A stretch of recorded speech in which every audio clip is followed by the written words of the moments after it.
दोस्तों महाराष्ट्र में एक सियासी समीकरण निकल कर सामने आई है और महाराष्ट्र के सियासी समीकरण से कई सारे सवाल उठ रहे हैं। दो चीजें हुई हैं महाराष्ट्र की राजनीति में जिसका जिक्र करना जरूरी था और इसी वजह से आपके पास आए हैं महाराष्ट्र की खबर लेकर।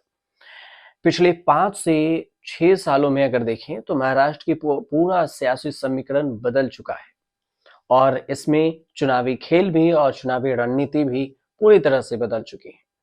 महाराष्ट्र विधानसभा चुनाव में जो 2024 में हुए थे उसमें महाविकास आघाड़ी एमवीए को हार मिली और एनडीए जीत गया और महाविकास आघाड़ी में दरारें भी आई।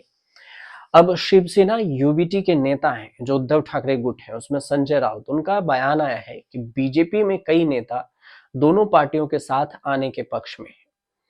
मतलब उन्होंने ये कहा है कि इस बारे में कोई आधिकारिक बात नहीं हुई है, लेकिन उनकी पार्टी में भी कई लोग ऐसे विचार करके रख रहे हैं कि दोनों पार्टी एक हो जाना चाहिए। संजय राउत आगे अपने बयान में देते हैं कि उद्धव ठाकरे और बीजेपी के नेता चंद्रकांत पाटिल के बीच में एक शादी समारोह में मुलाकात हुई थी और इस मीटिंग में चंद्रकांत पाटिल ने कहा कि ऐसा मिलन उनके लिए एक स्वर्णिम क्षण होगा। अब चंद्रकांत पाटिल के बयान का जिक्र करते हुए संजय राउत ने बयान दिया कि चंद्रकांत पाटिल शुरू से ही शिवसेना और बीजेपी गठबंधन के समर्थक रहे हैं और पहले गठबंधन में पुरानी पीढ़ी थी जिनमें चंद्रकांत दादा जैसे नेता शामिल थे और अब बीजेपी में कई लोग हैं, वे 25 साल के इस गठबंधन का महत्व नहीं समझते, लेकिन चंद्रकांत पाटिल की भावनाएं उस पार्टी के कई लोगों की भावनाओं से मिलती जुलती है क्योंकि हमने उनके यानी कि बीजेपी के साथ 25 साल तक अच्छे से काम किया है।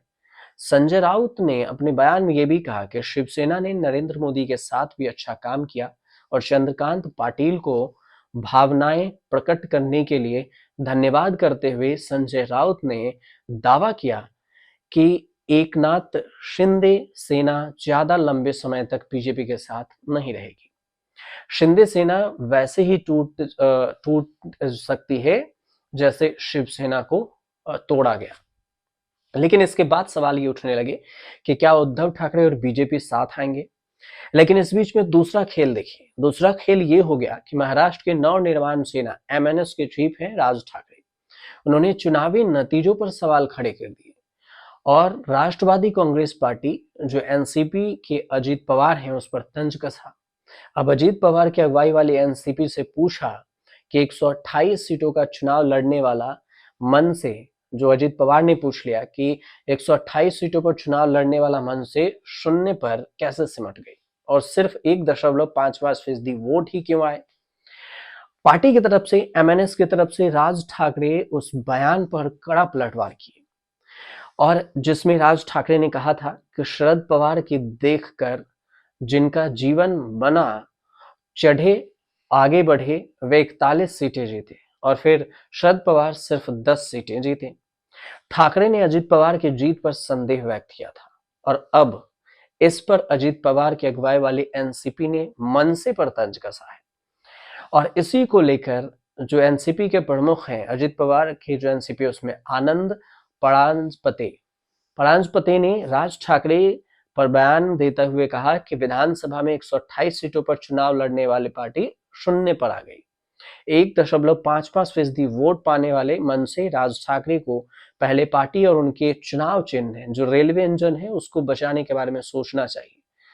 परांजपे ने यह भी कहा कि ऐसा लगता है कि मन से लगातार मौसम की तरह अपना रुख बदल रहे हैं। अराजक स्थिति के कारण महाराष्ट्र के लोगों ने राज ठाकरे की भूमिका पर कभी विश्वास नहीं किया। परांजपे ने यह भी कहा कि अब मनसे का महाराष्ट्र विधानसभा में प्रतिनिधित्व भी नहीं है। मनसे को कम वोट मिलने के कारण उसका स्वभाव चिन्ह भी जा सकता है।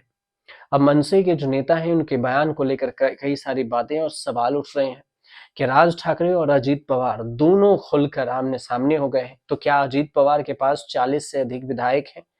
अजीत पवार उन जिनसे 5 सीटें जीतने की उम्मीद नहीं थी, 40 प्लस सीटें ले जाते हैं और शरद पवार जिनके जीवन के साथ ये लोग बड़े हुए पले, वो केवल 10 सीटें पर सिमट जाते हैं।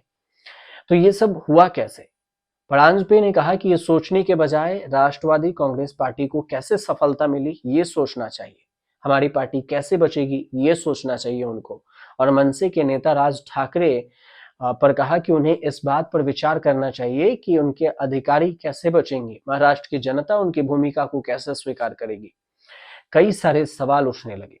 अब यहाँ देखिए कि एक तरफ उद्धव ठाकरे के जो शिवसेना से हैं संजय राउत, वो बीजेपी के नेता से मिल रहे हैं और कह रहे हैं कि उनके भी लोग और हमारे भी लोग कह रहे हैं कुछ कि दोनों 25 साल की दोस्ती को फिर से जोड़ लेना चाहिए। और इधर राज ठाकरे और अजित पवार एक दोनों से भिड़े हुए हैं। तो फिर महाराष्ट्र की राजनीति में क्या ऐसा मान लिया जाए कि फिर से उद्धव ठाकरे और बीजेपी एक होने वाले हैं? और जिस तरह से पहले भी राज ठाकरे अलग थे, क्या राज ठाकरे अलग होंगे और इस गठबंधन की एक नई दिशा और दशा तय की जाएगी, जिसमें अजित पवार भी हों, उद्धव ठाकरे भी हों और फिर एकनाथ शिंदे भी हों, फिर बीजेपी भी हो।